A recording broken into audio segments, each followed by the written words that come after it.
The stock market didn't like the proposal of higher taxes, that's for sure. When taxes were reduced a few years ago, the market celebrated it and it contributed to some gains and overall market strength. But today, with the massive deficit spending that has taken place, there is an obvious push to increase the taxation yet again.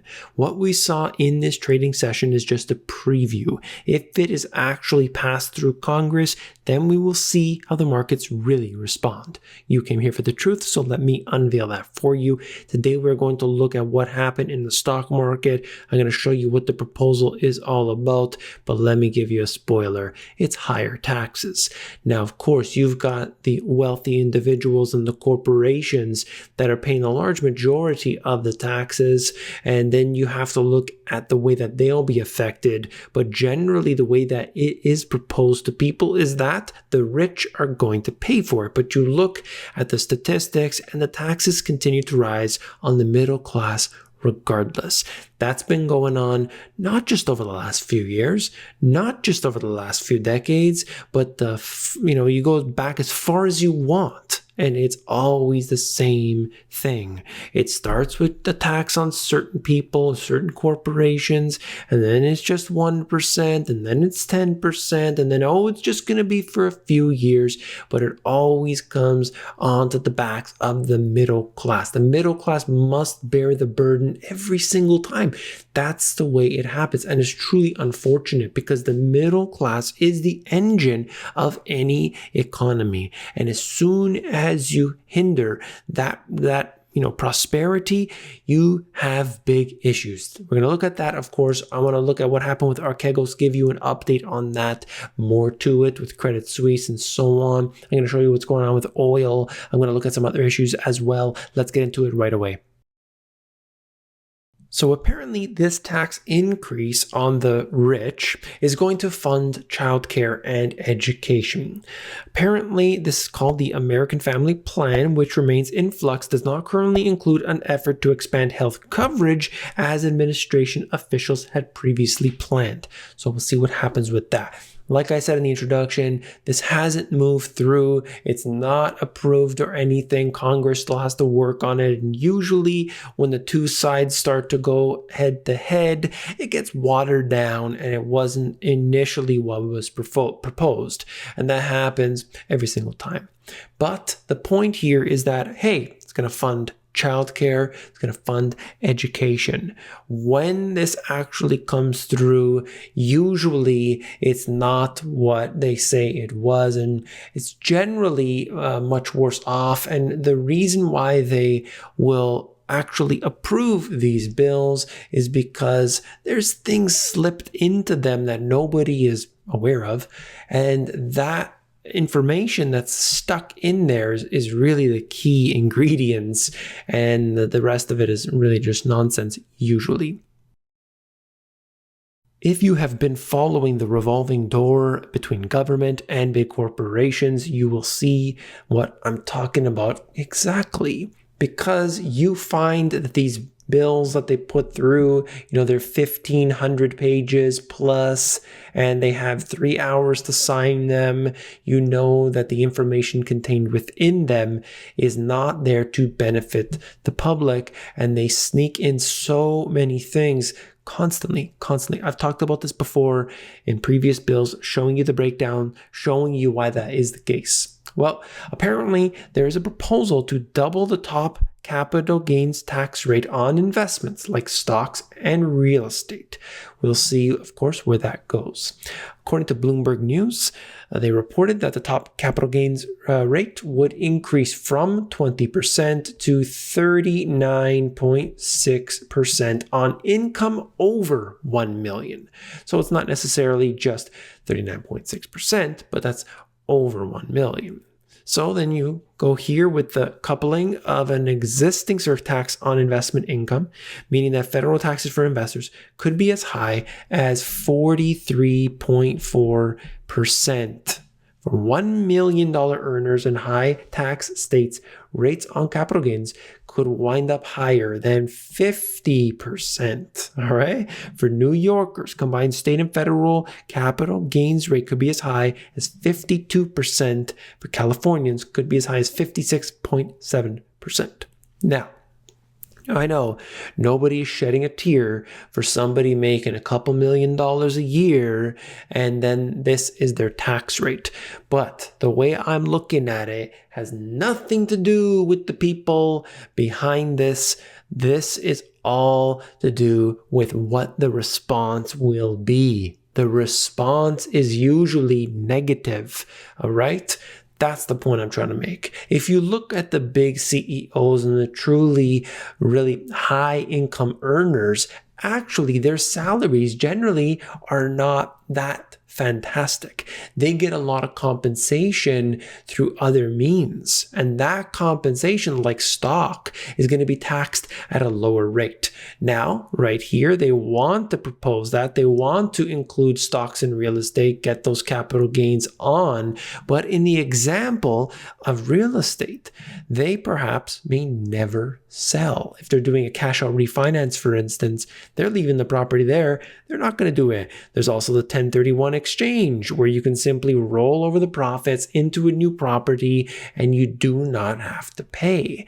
That allows them to continue what they were doing. Real estate investors, if done properly in the United States and other areas, generally pay little to no tax ever. It's the way that the code is written. They're not changing that. They're trying to take people who are in the upper middle class and push them down to the middle class. And they're telling you that this is going to fund certain sectors of government. We'll see what happens. And of course, I will document that for you.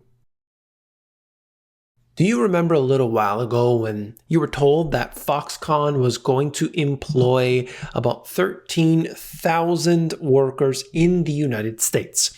You may remember that. I covered it here on the channel. I know it was around in the news. They were talking about manufacturing. It's fantastic and so on. Well, that's not going to happen. Exactly how short it will fall is now official in the filings with the state. Foxconn says that it now plans to employ 1,400 people and invest about $672 million in its still under construction factory in Wisconsin. That's a long way from the $10 billion that the company initially promised to spend building a plant that was supposed to employ 13,000 workers. 13,000 workers. Well, in response to the amended contract, the state will recover $2.7 billion of the subsidies originally promised to Foxconn. And that right there is at least, the taxpayers get that money back. Hopefully, that's the way it works. But the point here is that the jobs aren't coming. They were told 13,000 and they got just over 1,400. Just a fraction. You're talking about billions of dollars that would have been spent, jobs created. And when you create these jobs that are high paying or at least well paying jobs, you are going to create local economies as well. 13,000 workers is fantastic in an area like this. But unfortunately, what's going to happen here? What's going to happen to the state of manufacturing? I think it's very clear. It's not coming back. There are so many issues today with trade, and we have seen the scuffle between Australia and China that's been going on for quite some time now. Aussie exporters brace for more trade reprisals from China. Here you could see the breakdown. They are basically going back and forth against each other. They are increasingly becoming, let's say, more difficult with, both sides of this. Any optimism that a 5-month lull in new trade penalties from Beijing could signal a thaw in frozen ties would have dissipated on Wednesday. That's when Australia vetoed an agreement between the Victoria state government and the Chinese president. Well, you're going to look at what has happened here and realize that these continued tensions are not bullish. That's for sure. At the bottom, you're seeing the value of Australian iron ore exports have withstood trade strains with China. And you can see it's going up higher. And of course, when they're used to certain things, they're going to be importing from certain places. But look at what happened between China and the US. When China and the US had their issues, which is, by the way, still going on today, they decided to go to Brazil. And even though they increased their imports from the US, they went to Brazil and they wanted more and more and more. So they started to form new alliances. Well, I shouldn't say new alliances in this case here, but they started to step up their alliances that they already had. So they didn't completely rely on the US, though they did step up their game. They went to Brazil and they said, give us more. So when they actually increased with Brazil initially and then went to the US afterwards and increased at a later date. So it was very clear what their intentions were and what their actions were afterwards. Really quick updates right here. Credit Suisse taps investors for cash after Archegos loss widens. Bank said that it had lost $5.5 billion so far just because of one company failure. Major point from this right here. So Credit Suisse is taking this huge hit. So what do they got to do? They got to start selling. They have to start selling some of the areas in which they made some profit to make it a little bit better off so that their losses aren't as heavy. So this happens in every single cycle. Let's talk about that. Perfect segue into the Money GPS insight. I want you to remember the way that this works. If you start have these major financial institutions taking losses and you've got all your money in tech, you got to listen up. Okay? It will affect you no matter what.